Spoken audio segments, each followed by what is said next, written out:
Hello everyone. Welcome back to my channel, Accounting for Real. Okay, today I want to show you how I clean out my refrigerator. So let's get started.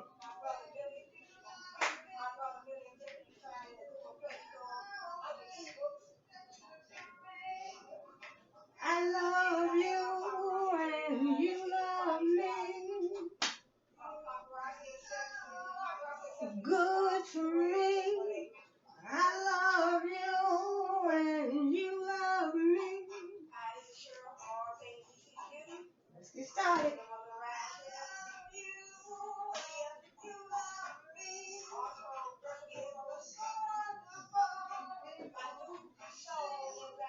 Uh, mineral water. Mineral water. So we drink a lot of water around here.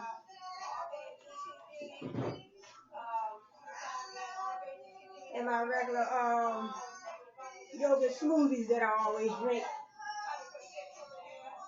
My yogurt smoothies, I always try to keep some of them.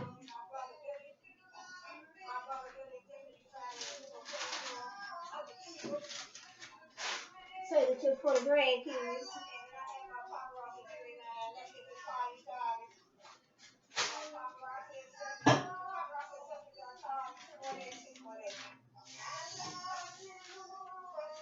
Light sugar, light brown sugar. Light brown sugar, so this is going to be for bacon. And lemons all for bacon.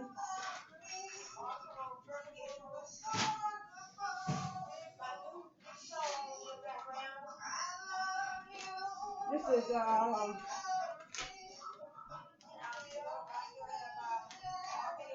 coconut flakes. Coconut flakes.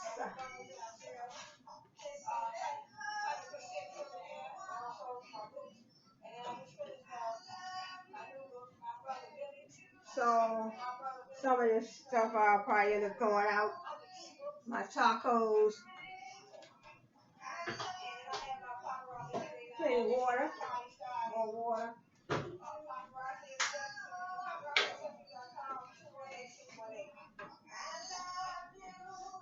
Eggs. Eggs. So vanilla extract.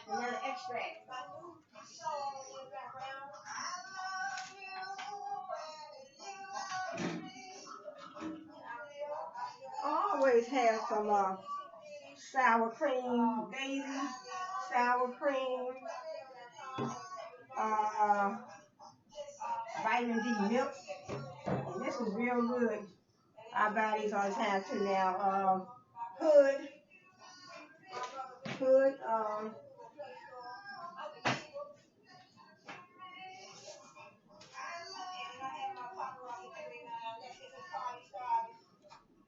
pancake mix. Oh yeah, lemonade. A lot of stuff in this refrigerator. Noodles. My grandkids love these noodles. I eat them sometimes too.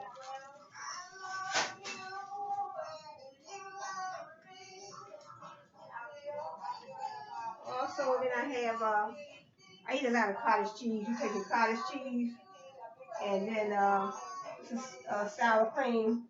You know, you can make your rice. You can make rice, kidney beans, the sour cream in there.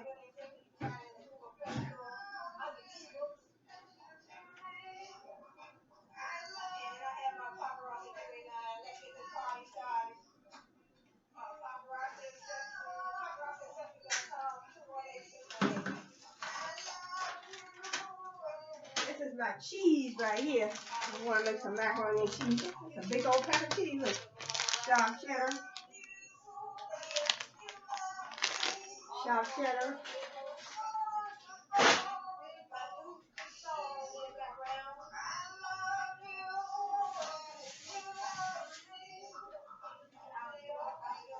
salad dressing.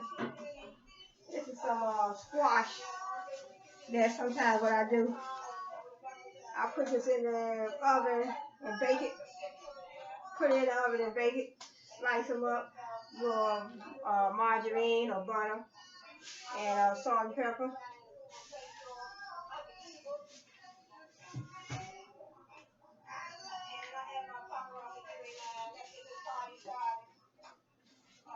This is my icing, extra icing I made for my next batch of cupcakes.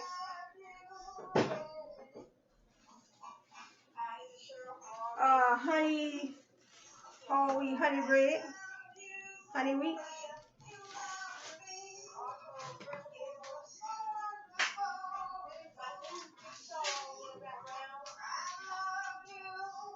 A Jiffy all-purpose baking mix.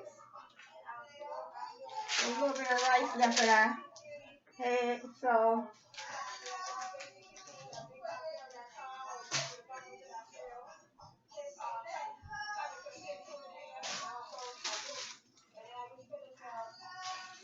hamburger rolls. Hamburger rolls, my grandkids, they like to have, their little turkey burgers. Hamburger rolls, some more noodles. And this is avocado, so sometimes I make avocado toast.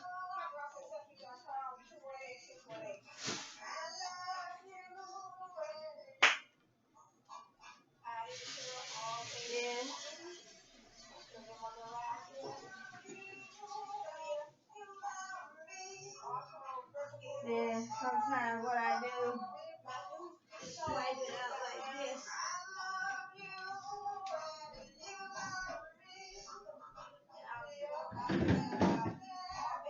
Take the sometimes I take this whole thing out.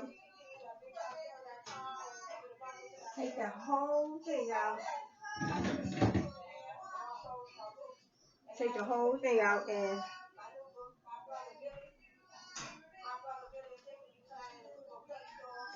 wipe it down.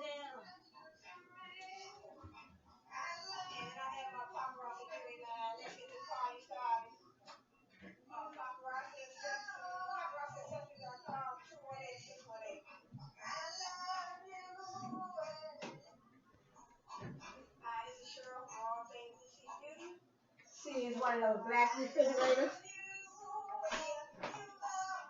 Keep the outside clean too. Wipe the outside down.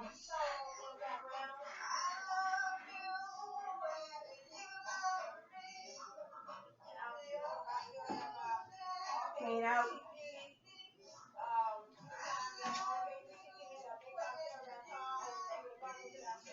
Put the trays back in. Put the racks back in.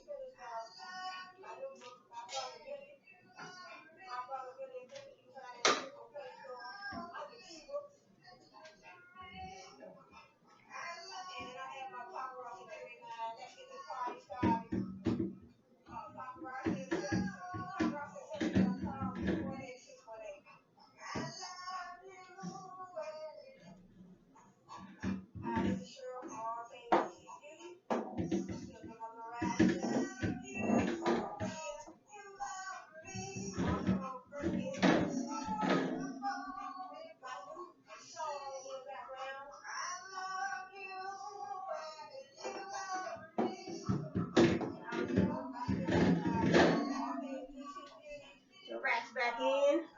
I have put some of this stuff back in there first.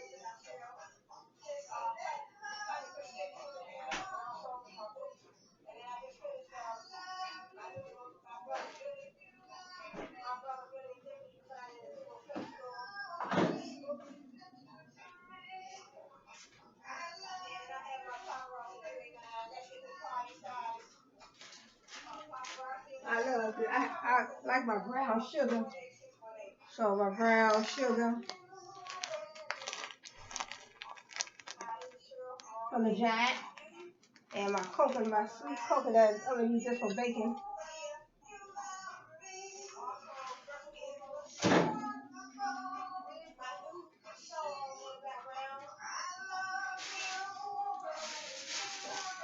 Put those back in.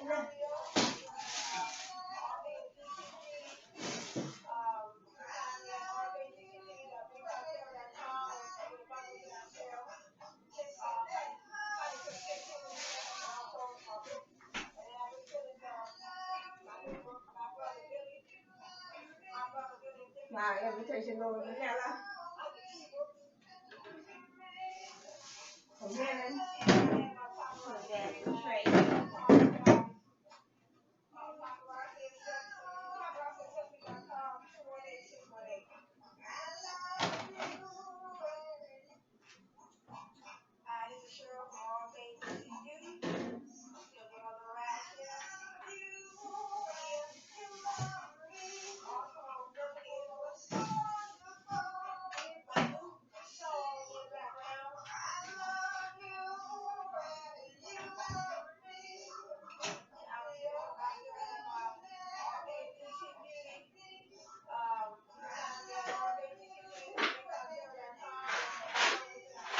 When I make my macaroni, this is my mother's elbow macaroni, the cheese in the pan.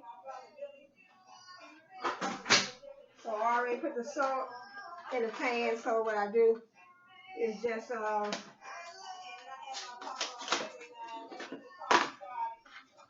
the macaroni in there, let it cook.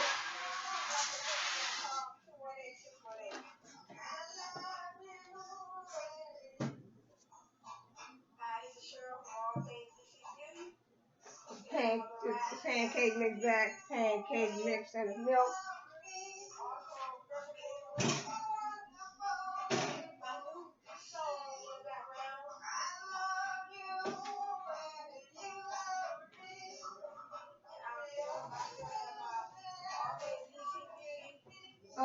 Jiffy.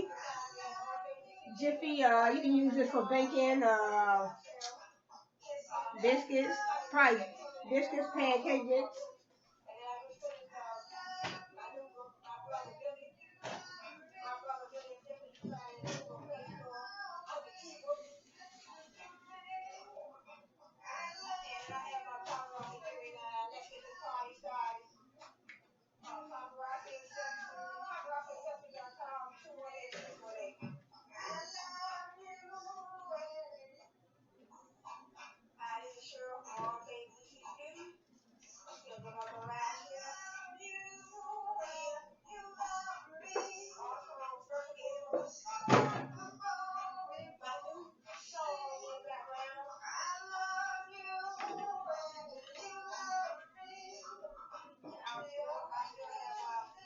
It's an extra icing that I made, so I'm going to probably make some more.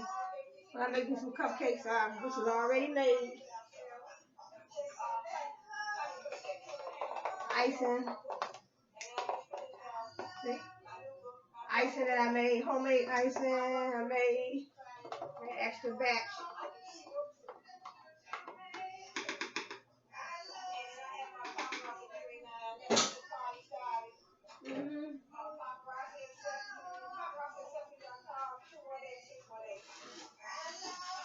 Then I had a side door.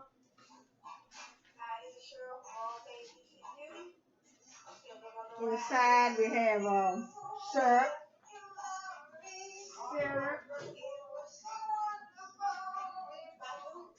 sauce for our salads,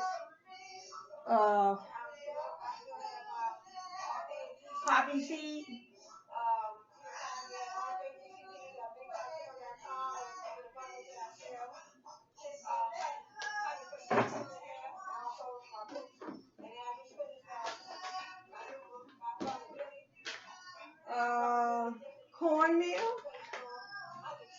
Cornmeal, ranch dressing.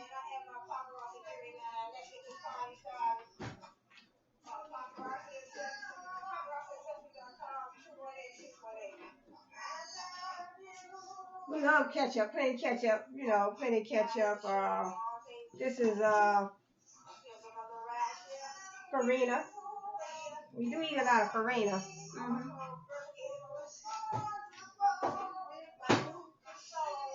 Then wipe it out.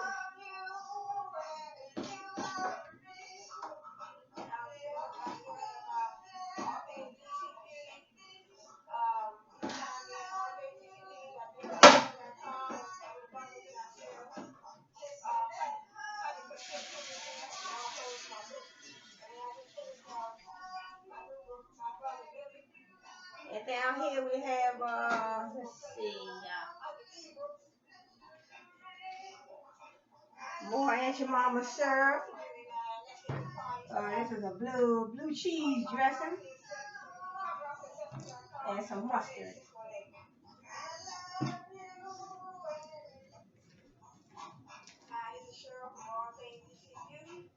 Then we also have for our salad, Thousand Island dressing. And this is honey mustard. Honey mustard.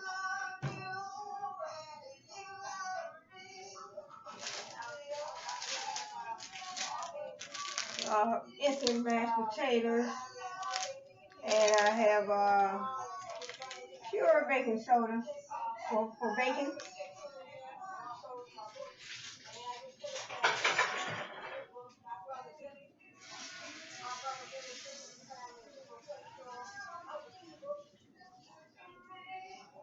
And then what I do, take it and wipe it out.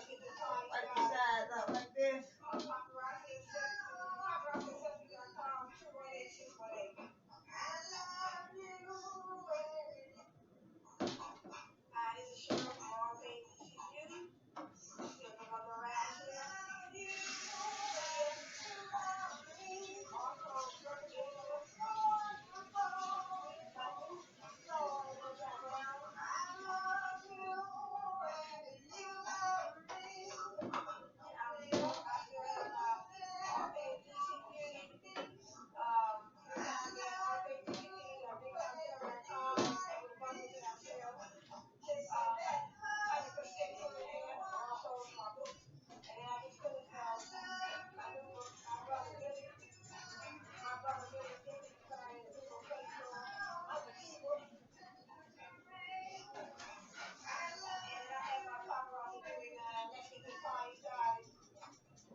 Then I'll start putting everything back. My syrup.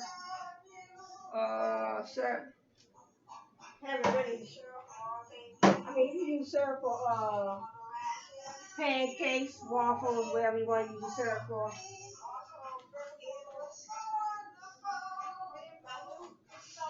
Syrup. Farina, going back. And my poppy seed. Salad. Ranch dressing. This is a classic ranch for salads. Cornmeal.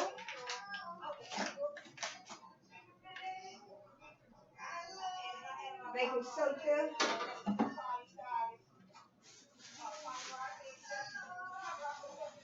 A little bit of bread.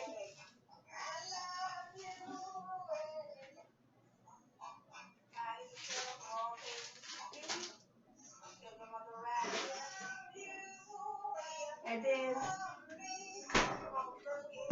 freezer.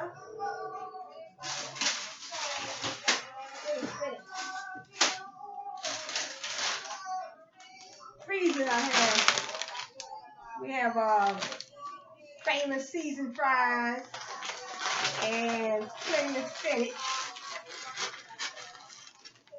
Spinach.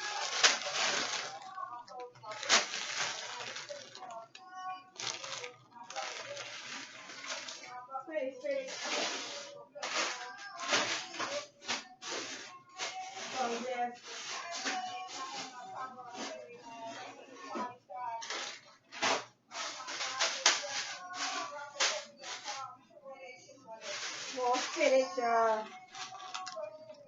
More spinach and peas.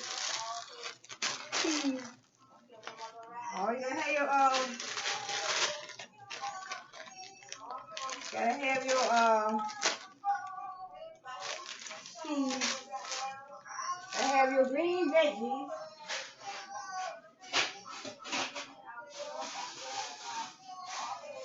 A little bit of ice. And we do have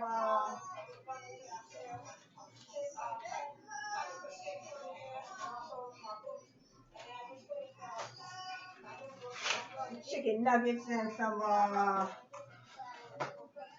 pockets chicken. And that's margarine. So what I'll do is straighten this up like that.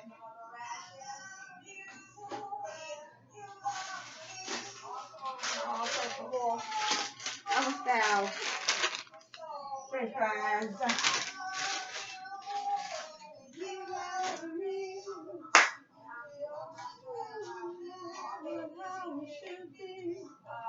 I love you and you love me.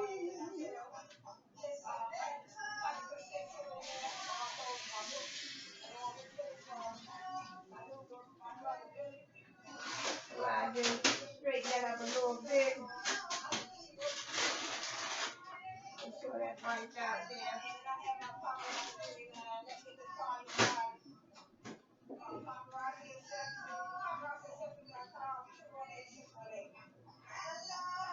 Just wipe it out a little bit, you know.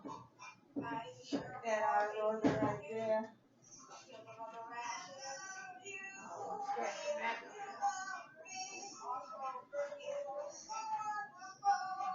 Clean it off a little bit. And I think that's it.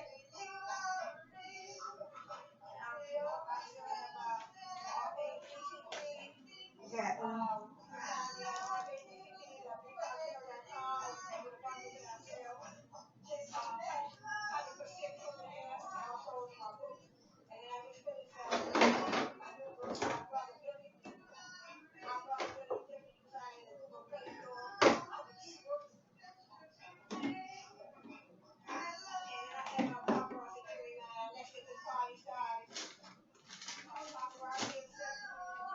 So that's it.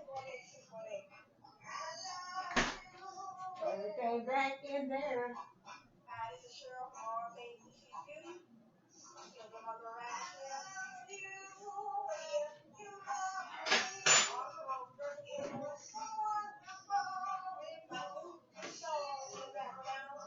I need eggs and milk, macaroni.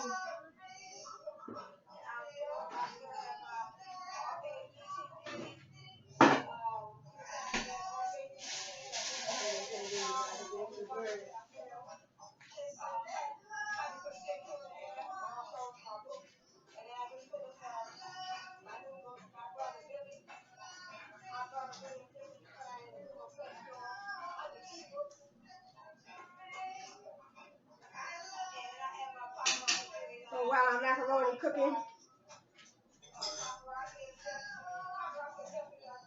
I'll just read a little bit from my book. Let's see.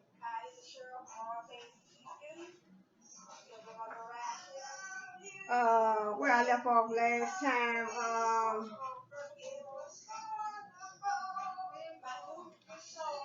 Where I left off last time.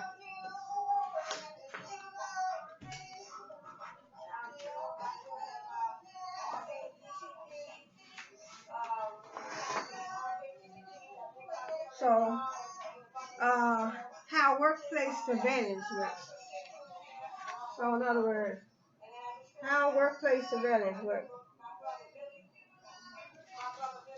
It says some workplaces have instituted continuous systematic surveillance according to a Privacy Foundation study written by Andrew Scullman.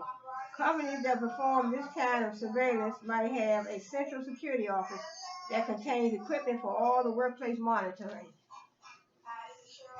It said closed circuit cameras, often hidden, monitor employees as they work and enter and leave the workplace. So in other words, closed circuit cameras that monitor the workplace, monitor the employees. They don't even know they're being monitored. The cameras often connect via a company network to a computer or other monitoring system so that security staff can monitor many locations at once. Recordings are often kept either on computer or on tape. So in other words, you're working for a company and they have these, computers that's monitoring the staff, you know, monitoring the staff, and then they putting them on videotape, uh, CDs or videotape. It says in some instances, small cameras focus on computer screens so employers can keep track of computer use. However, because computers can be monitored more accurately in other ways, this is uncommon. So in other words, you work for a company, and if you work for a company and you're not supposed to be on a computer, um, you're supposed to be on the computer doing the work that you're supposed to be doing, but then you're slipping on the computer and you're doing all you're doing all different kinds of things. You slipping on different websites when you're supposed to be doing your work, and even on your break, a lot of times companies don't even want you to go on the internet or these different websites, even when you're on your break. So you got to realize that your employers are monitoring these company computers. So basically, they figure you at work. These computers are just for work. So like I said in one of my previous videos, if you can, why not take your own little laptop or your own little tablet to work? Yeah. And then on your break, if they have Wi-Fi, throughout the whole building, you can use your own Wi-Fi. I mean, your own tablet. It'll be their Wi-Fi, but I'm saying you may have take your own little tablet, and then even your cell phone. These cell phones are like computers nowadays anyway. So employers can legally wiretap employee phones. Wow, this is something new. Employers can legally wiretap employee phones and listen to all conversations. Wiretap laws normally forbid private individuals tapping conversations, but the Electronic Communication Privacy Act of 1986 lets employers listen in on job-related calls. As a practical matter, this includes all calls because it's argued that all calls in the workplace are work-related. The American Civil Liberties Union has estimated that approximately 400 million telephone calls are wiretapped by employers every year. So in other words, you at work, your calls are being wiretapped, beyond your knowledge. So they can legally do it. Employers can legally wiretap employee phones and listen to all conversations. In other words, you on your phone and you at work. I guess since you are in their neck of the woods, in other words, you on their property with your phone, so they can legally wiretap your cell phone. So that's something else. And I heard also that sometimes, when you go into some of these department stores, they can, and you just in there shopping, you're not working, but you're in there shopping. They can track your phone, and legally they can track your phone and trace your phone if you on the phone, just to see where you are in the store. You could be anywhere in the store, and not, unbeknownst to you, your cell phone is being tracked, and they surveilling your phone. It says that employers can legally wiretap employee phones and listen to all conversations. Now look, this is something else. So that's why I said this is a good book right here. I'm learning something myself. Okay, number 5. Some employers put global positioning systems, GPS, and other. That's why I was just talking about the GPS. Where even when you go shopping or something, and you walking around the store, GPS is not on your. I mean, it may be on your phone, but those retail giants, retailers, they can find out where you are in their store. You could be anywhere. You could be in the bathroom. You could be wherever. They can monitor your phone. So now I'm learning right here. Some employers put global positioning systems, that's GPS, and other tracking systems into company vehicles and use them to track the movements of employees using company vehicles. So if you're using company vehicles, then you're being tracked too. Oh, I know that too, because I knew that because um, the transportation companies over here, when you go to your medical appointments, those workers, they some of them were telling me anyway that their vehicles are being tracked. So in other words, they can't, some of them, even if they take their vehicles home, they still, the vehicles are still being tracked because you have to be in the house at a certain time. In other words, you working for a company and you're a transportation driver, and you're supposed to be in the house at a certain time. In other words, the company vehicle has to be parked at a certain time so they can track it. They know where you at. They know exactly where you at. It says the technology can do more than just report on a vehicle location. It can also track the vehicle speed, travel time, fuel consumption, travel routes, and similar information. In addition, devices can be put into a vehicle suspension that can report on where cargo is loaded and unloaded. This might be used, for example, to see whether cargo is being unloaded at an unauthorized location, which can be an indication of theft. Number 5, most people don't realize that the normal use of cell phones can be utilized to track the locations and movements of the cell phone owner. Employers can use this information to track the movements of employees outside the workplace. See, most people don't realize that the normal use of cell phones can be utilized to track the locations and movements of the cell phone owner. So in other words, you have your cell phone, you have it on, that's why a lot of times they tell you, cut it off if you're not using it. You almost have to take the battery out when you're not using it because they can track your phone, they can track you and heard through your TV and everything. Badges and ID tags can be used to track where employees are in the workplace. An ID card can send out infrared signals every 15 or so seconds. Sensors throughout the office can read this information and report on employees' movements. Perhaps the most common type of workplace surveillance is monitoring employee internet and computer use. That's what I was saying. How employees track employee internet use. Except for details, see the next illustration. Yeah, like I was saying in my other video, one of my other videos, I was in this program called, it was Technical Learning Center. It was a training program. And we couldn't go on the internet. We couldn't go on the internet even on our break. Even though I didn't, but one of my classmates, she was on the internet on her break, and so the teacher told her, you can't go on the internet because she was like, I'm on my break, and he was like, well, you still can't go on the internet because in other words, the director of the program, he already loaded this type of software on the computer. As I was reading this book yesterday, I believe. You put a certain type of software on the computer, and it can monitor all the sites that a person is going to.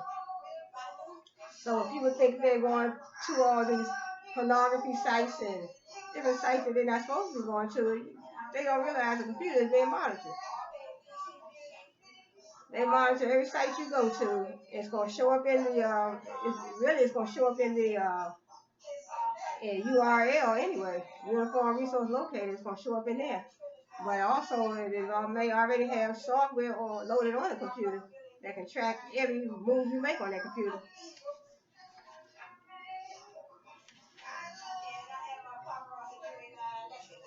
How cell phones can be hacked.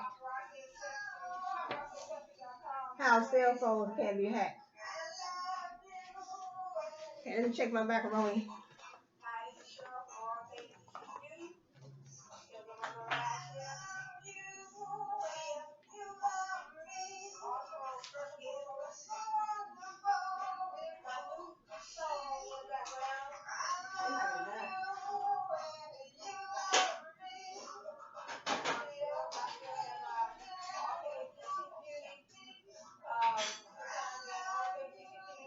It looks like it's just about ready.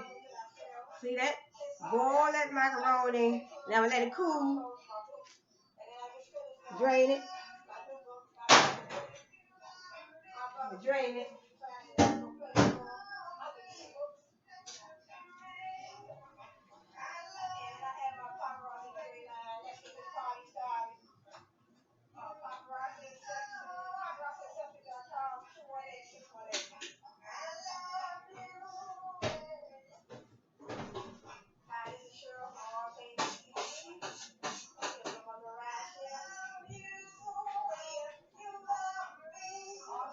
Drain it.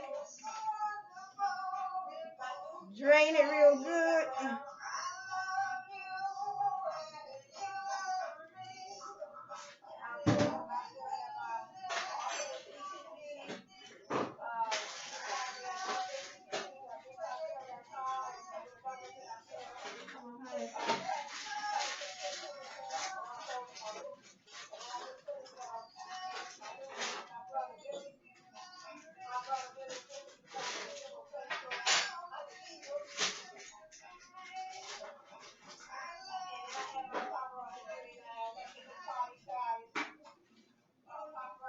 And so I have, this is a pan, and you see, this is a big old bag of cheese. So what I do, take the cheese, put it down in the bottom.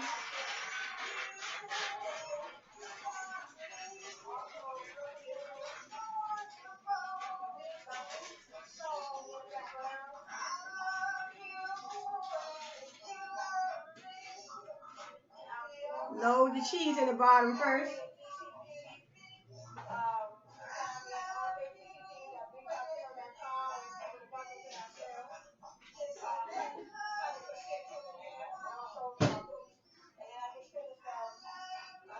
Load the cheese in the bottom. Then I put the macaroni on top.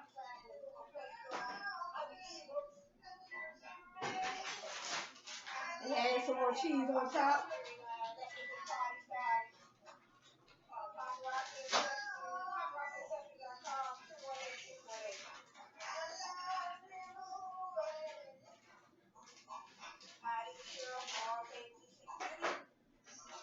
Load some cheese on top. Then add some more macaroni.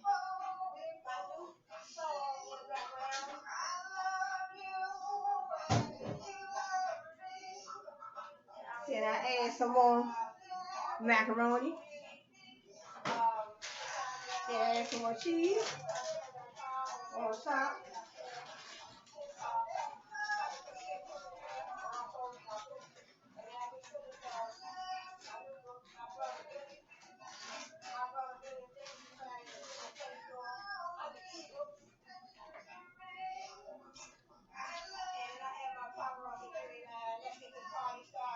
Then add the rest of the macaroni.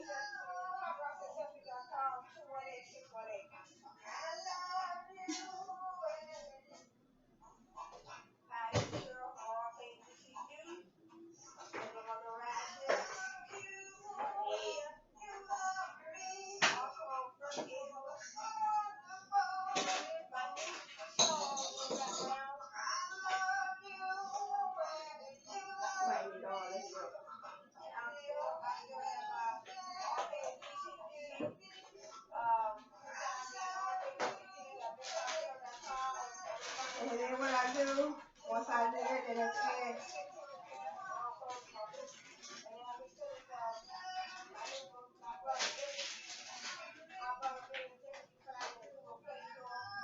so, see how you got the cheese?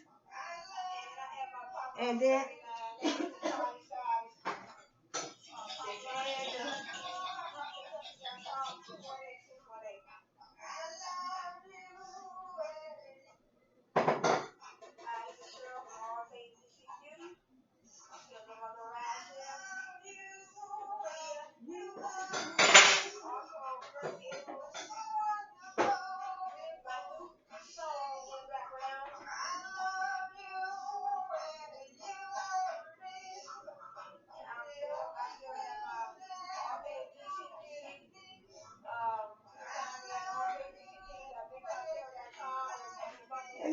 just got your cheese and your macaroni, so put it in the oven Let's see how she gonna turn out.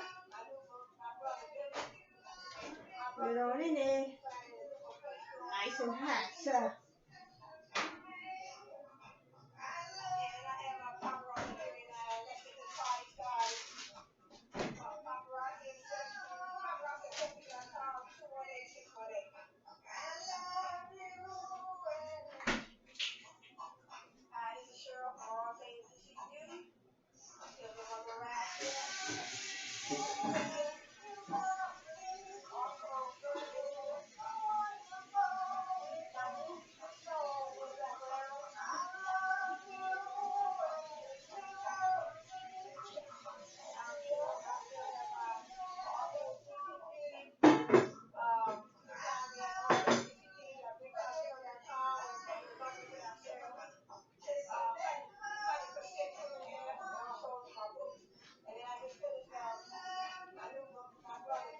okay, so while the macaroni is um, cooking, so I'll probably leave it in there about 30, 45 minutes. Just till it, till all the cheese melts. How cell phones can be hacked. How cell phones can be hacked. Cell phones these days do more than just let you talk to other people. They include digital cameras, the ability to record and play video, MP3 players, processors powerful enough to play games, and a great deal of memory. So cell phones, just like I said, the cell phones is just like almost like a mini computer. Processors are powerful enough to, you play video games, you take pictures, you make phone calls, you get on the internet, just like a regular desktop computer. So, uh, and then it says, in fact, most cell phones are at heart at heart computers that are surprisingly powerful and that pack more power and memory than large computers of a dozen years ago. And where there are computers, there are hackers. So right, in other words, why wouldn't you think they would hack your cell phone? So we never thought about having our cell phones hacked. In other words, they are computers. Cell phones are computers just like the phone or desktop computers. So it says that where there are computers, there are hackers. So in other words, the cell phone is just like a computer, so they can be hacked too. I never thought about that. See, I'm learning something myself. As cell phones become increasingly complex and powerful, they become more and more vulnerable to viruses and hackers. And as they get more powerful, they have more data that hackers want to use. In other words, hackers want to get in your phone and get all your pictures, and some people be sending. I'd be like, really? Really? Some people be, sending, the wrong type of photos. I mean, I never did that type of thing. I mean, my husband had a cell phone. I have a cell phone. My husband had a cell phone. We had phones, but we never send those type of pictures to each other, because I'm like, just wait till you get home. As cell phones become increasingly complex and powerful, they become more and more vulnerable to viruses and hackers. And as they get more powerful, they have more data that hackers want to use. For example, B-list celebrity Paris Hilton had her cell phone hacked, and her personal address book and intimate photos on the phone were made available to the world when they were posted on the internet. So, and somebody else had, I think Rihanna's phone was hacked before, and I believe Rihanna. So now they say Paris Hilton, and I don't put none of them type of pictures on my phone. I said, you know what? Another is the always on nature of cell phones, and because they were designed for communication, there are a variety of ways for intruders to try to get into phones. The intruders will get in your phone, and also when I did research previously, I found out that um, these intruders, hackers, these intruders, in other words, these hospital devices, and even in your car, if you have Wi-Fi in your car, I heard that, I didn't hear, but I did my research and I found out that if hackers get into your car and hack into your Wi-Fi in your car, they can mess with the parts in your car and make your car malfunction. Your car can malfunction if the hackers get into your Wi-Fi and even the hospital equipment. I did my research on that too. They say hackers can get in and make the equipment, the hospital equipment malfunction, make the parts of your car malfunction because it's just, this is just the type of world we live in. It's the type of world that we have become. We wasn't like this before. For example, be this celebrity Paris Hilton had her cell phone hacked, and in her personal address book and intimate photos on the phone were made available to the world when they were posted on the internet. Cell phones make inviting targets for several reasons. One is that they tend to have personal information available on them. Yeah, because we have our text messages, and also we have our text messages, but still at the same time, on our computers we have our emails, but we have emails on our phone too. So, when you think twice before you send out a provocative email or text message to your wife or your lady or your husband, your man, or whomever, so think twice before you send. Know that these cell phones are just as vulnerable as these desktop and laptop computers. It says another is the always on nature of cell phones, and because they were designed for communication, there are a variety of ways for intruders to try to get into the phones. One of the primary ways in is via a technology called Bluetooth, which is designed to let devices easily connect to one another and establish ad hoc networks, so phones can communicate with one another without having to go through a central server. In other words, when you connect to a Bluetooth, when you connect to another Bluetooth device, you are still opening yourself up for hackers. You connected to another person that has a Bluetooth device, so both of you all are subject to, you will be subjected to hackers invading your privacy. Okay, this ease of communications leaves open security holes, and hackers have found ways to crawl in. They always do. To date, cell phone attacks and viruses have been sporadic, with nowhere near the ubiquity of attacks on computers, but that could well change in the future. The danger goes beyond personal privacy and security. Cell phones are ambiguous in corporations, and a surprising amount of corporate information can be found on them. So corporate information is being found on these computers. On these cell phones.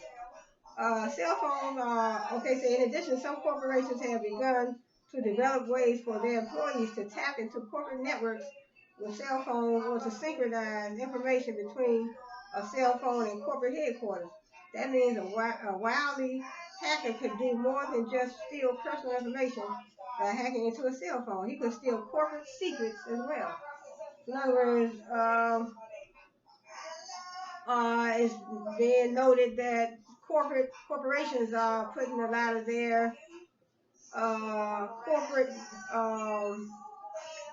the corporations' information on their cell phones, and then they are making themselves they're making themselves available to hackers as well. So, a look at cell phone hacking dangers.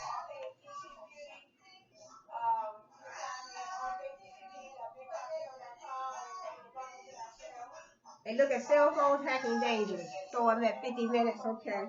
Cell phone cloners can steal the identity of a cell phone and use that identity to make phone calls, leaving the owner of the cell phone holding the bill. In other words, your cell phone, in other words, they can clone your cell phone, make it appear that they, in other words, they're switching places with you. Or cloning almost means like making another copy. So in other words, you got a cell phone, and if your cell phone could be, because we heard about cloning humans, so why not clone a cell phone? Really?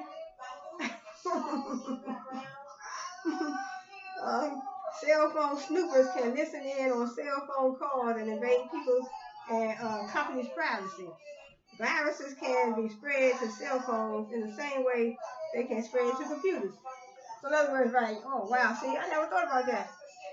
Viruses can be spread to cell phones as well as computers because, why not? A cell phone is just like a little computer, a mini computer.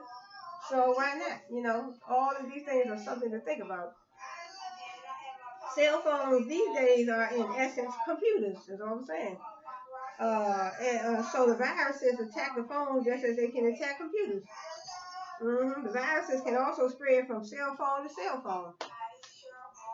In other words, you're talking to somebody on a cell phone and you have a Bluetooth, or even if you don't have a Bluetooth, both of you all can still be subjected to these hackers. A technique called blue bugging. A technique called blue bugging allows a hacker to completely take over someone else's phone. This lets the hacker instruct the phone to make calls without the owner's knowledge. For example, the phone could call the hacker, and the hacker could then use the phone to listen in on the person's private conversations with others. A blue bugger can also forward all incoming calls to his own phone. So it's almost like what you call that call forwarding.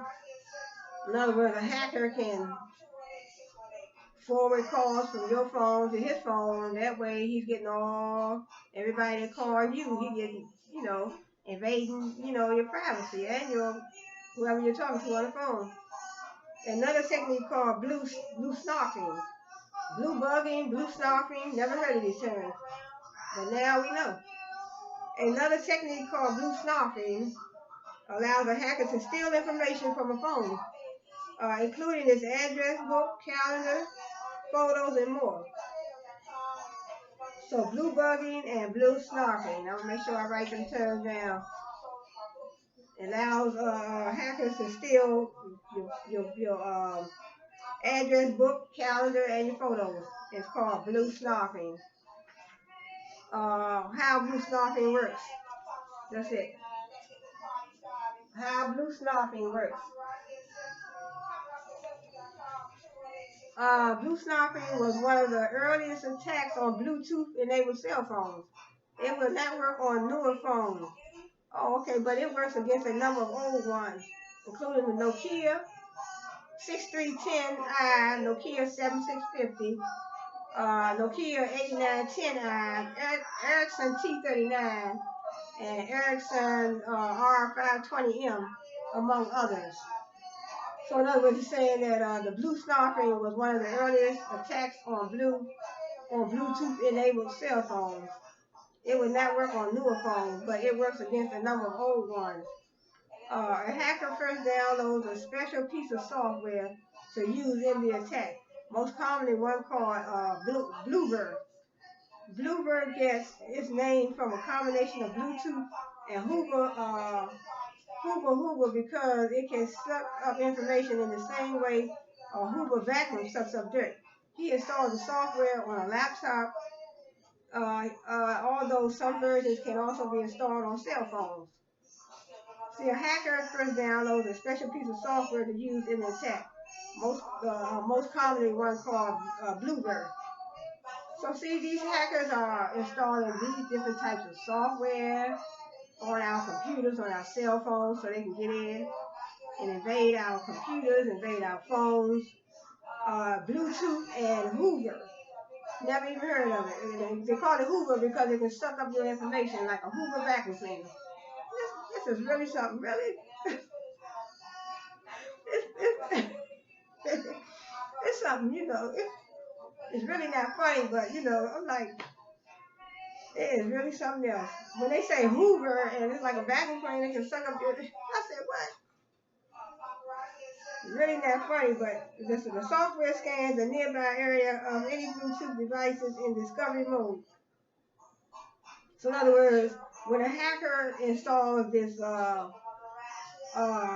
Bloover, they call it Bloover, Bloover, Bloover, and Hoover, Hoover, and it says once he put the software on his device, I guess, then he can. It says it will scan any nearby Bluetooth device. So in other words, if he has that on his laptop or cell phone, and he can scan any Bluetooth, any nearby Bluetooth device, whether it's a phone or computer or whatever, or even if you have your Bluetooth, hooked up to your car in your car, and then that way, any nearby device that has Bluetooth capability, then a hacker can invade. It says when a Bluetooth device is in discovery mode, it allows nearby Bluetooth devices to connect to it. Although in some instances a pairing must take place in which both parties agree to connect. The software uses Bluetooth OBEX protocol, which is normally used to connect Bluetooth devices. It connects using the push profile, which is typically used to send information using the security flaw in early versions of how the OBEX protocol was implemented on some phones. It instead uses a GET request for files with commonly used names such as the phone book file, or the calendar file. In this way, the hacker can steal phone book information, calendar information, and other files on the phone. In other words, hackers install this software, and then they can invade your Bluetooth capabilities, your phone, your computer, anything within that range of their scan. In other words, when they scan, and if you are in a local area where the hackers are, that's something. The hacker can also use the software to broadcast corrupted message that crashes any phone within range. See, within their range. We don't want to be in the range of these hackers. He can also alter files without the knowledge of the phone user. And right here, how Paris Hilton's cell phone was hacked. See how Paris Hilton's cell phone was hacked. So they're telling you, the most infamous cell phone security breach to date was a hacking of B-list celebrity Paris Hilton's cell phone address book and personal information. Her address book and photos were posted on the web for anyone to see. This illustration shows how many people believe that her private information was hacked. Paris kept a phone book on her sidekick, 2 smartphones, so all her contacts were stored there. It says T-Mobile allows customers to access their personal information back up onto T-Mobile servers and to read their cell phone email messages. To do that, they need their passwords. When a customer enters her password, she can access all her private information on T-Mobile servers. So, I had a T-Mobile phone once before. Customers sometimes forget their passwords. To allow a customer who has forgotten her password to access her account, sites ask a secret question. Yeah, I remember that. Sometimes I can't even remember my secret question. I can't remember the answer. How biometrics works. Okay, I never heard of this one here either. Iris scanning. How iris scanning works. So an iris scanning system takes a photograph of the iris as a way to verify someone's identity. Some people confuse iris scanning with an older technology called retinal scanning, in which the retina is scanned, but retinal scanning is not as accurate as iris scanning is, and some people find it more uncomfortable than iris scanning. In this illustration, you'll see how iris scanning is used to screen someone before letting him into a secure facility. A charge-coupled device, digital camera, is used to take a photo of the iris. The camera uses two kinds of light to take the photograph: visible light and near-infrared light. Near-infrared light is particularly well suited for taking photos of an iris because it makes the pupil look very black and therefore more easily shows the iris. It said the camera sends a photo to a computer that analyzes several hundred reference points on the iris and, based on what it finds, creates a unique code that identifies the person. The computer looks through a database for a unique code that matches the code of the person it just scanned. If it finds a match, it identifies the person and admits him. If no match is found, the person is not allowed in. So how iris scanning works. An iris scanning system takes a photograph of the iris as a way to verify someone's identity. So in other words, to have your identity verified, they have to take your picture. So that's almost like I think Microsoft do the same thing too. In other words, they scan your photo so you won't, if they don't recognize that it's you, then no one else will be able to access your computer. How fingerprinting ID works. How fingerprinting ID works.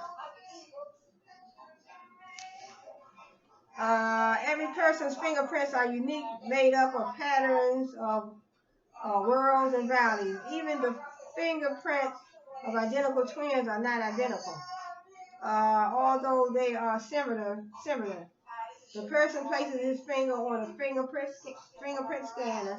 The scanner uses a CCD to take a digital photograph of the fingerprint. So this is the fingerprints down here. That's showing you how to do the fingerprint. It says, before storing the image, the CCD checks it to make sure that it is a clear one. It checks the average amount of darkness in the image and several other characteristics. If the image is not clear enough, it takes another photograph, checks that one, and so on until it gets a clear image. It stores the image in software and then examines the image. Rather than looking at the entire image, it examines areas called minutiae, which are unique areas of a fingerprint. For example, where a ridge line ends or where a ridge splits into two ridges. Algorithms examine the minutiae and compare them to records of other fingerprint minutiae. If it finds a sufficient number of minutiae matches, it determines that the fingerprints are identical. If it doesn't, it determines there is no match. So in other words, in the fingerprint ID, so in other words, that's probably what Microsoft does, because these iPhones. I think I had and also I think Android does that too, because I know I had a phone and I had the choice of being able to log in with my fingerprint, but I think I turned it down because I just usually like to create a password. Even on my computer, I have a password set up so anybody just can't log onto my computer. Most time I keep my computer right back here in my office in my house, so my apartment rather. But I don't just let anybody come and just think they can get on my computer. And I have a laptop, so if I have any friends that come over, you're welcome to use my laptop, but I usually use my desktop right here for my my work. I work right here from home. Um, how radio frequency ID can invade your privacy. I'm not gonna read all this. How radio frequency can invade your privacy. So I'm not gonna read too much more because I already went to an hour. I don't know how long we are required. I don't know how long we are allowed, rather, to, I don't know how long, the videos can be. So I usually try to do about an hour. How RFID works. So some of this stuff I'll read back. I'll probably read on my next video. How location tracking works. In other words, um, how location tracking works. So as I said, like when you don't know. I mean, I didn't know really until I think I saw it on the news. Um, that companies track you when you go into their store. You go in the store to shop, and you have a cell phone. You're being tracked. You're being tracked, and they can tell exactly where you are in the store. In other words, I guess you go in there and steal, and people think they can go in these stores. And I mean, you don't even have to even think about stealing, but they still tracking your whereabouts. You can just walk in the store. You think, I'm going in here, I'm going to shop. And so best thing to do when you go in the store, turn your cell phone off.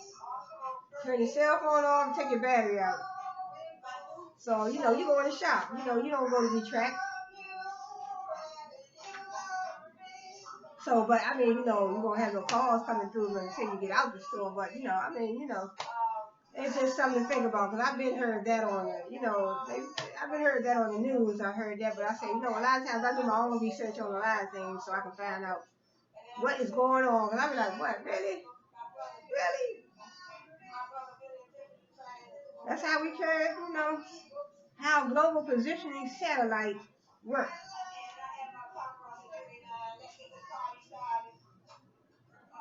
Yep, so I'm going to end it right here today, class. How cell phone location tracking works. See, that's all we're just talking about. How cell phone location tracking works. In other words, you go in these stores, it says newer cell phones include GPS technology built in them, and the locations of people with cell phones can be tracked using that. You got GPS on your phone, you go in the store. It said, but cell phones can also be tracked without GPS technology by using the infrastructure of the cell phone provider as shown in this illustration. When you make a phone call on your cell phone, the phone searches for the cell tower that has the strongest signal. The phone makes a connection to the cell. The cell passes this information to the cell phone company's home location register, and a home location register keeps track of every user of the system and includes records of which cells they've used to make calls. So in other words, you want your cell phone to be tracked. The cell phone is you're making a call, it's going right to the cell phone tower. And it said the phone makes a connection to the cell phone tower, and the cell passes this information to the cell phone company. So if you're making a call, it's going to the cell phone tower, and then it's going to the cell phone company.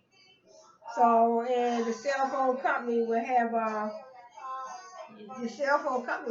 the information on the phone number that you did. That's what I'm saying. See, these phones are something else. So the HLR keeps track of every user of the system and includes records of which cells they've used to make calls. In other words, you got the cell phone, and a lot of times, that's why sometimes the authorities be trying to say they have to have a search warrant to get in your phone. So I know they had a problem one time. They wanted to get in.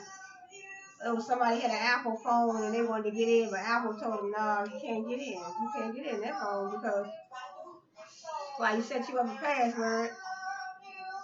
Set you up a password so nobody won't be able to get in, but they have to have most of the time they have to have a search warrant to get into your phone.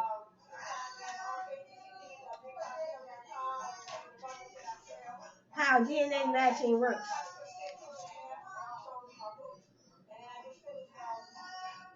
Okay, class, I want to end on this note today, and I'll read up on some more how DNA matching works, the dangers of DNA profiling.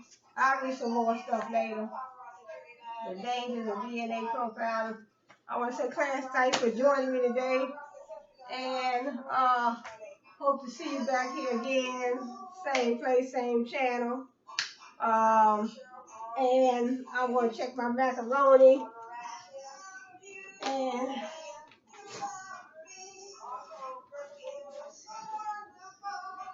oh yeah, she looking good. She looking good. So I want to say thanks for joining me today, class, and thanks for joining me. Hope to see you back here again. Same place, same channel, Accounting for Real. And my macaroni is looking good. She looking good. You just gotta make sure it's melted. So I want to say thanks for joining me today. Come back again, Accounting for Real, and you all have a good one.